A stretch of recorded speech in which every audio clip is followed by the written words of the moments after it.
नमस्ते all of you.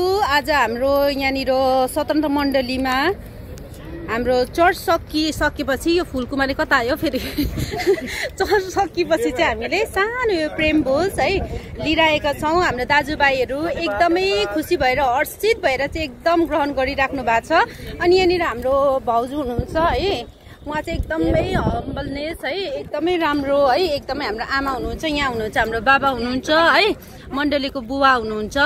अनि उहाँले चाहिँ हामी सबैलाई आशीर्वाद दिनुहुन्छ। अनि यहाँनिर हाम्रो दाजुभाइ दिदीबहिनीहरू सबैजना यहाँ आमा पार्टीहरू यो दिदीबहिनी पार्टीहरू यहाँ बसेर खाइराख्नु भएको छ।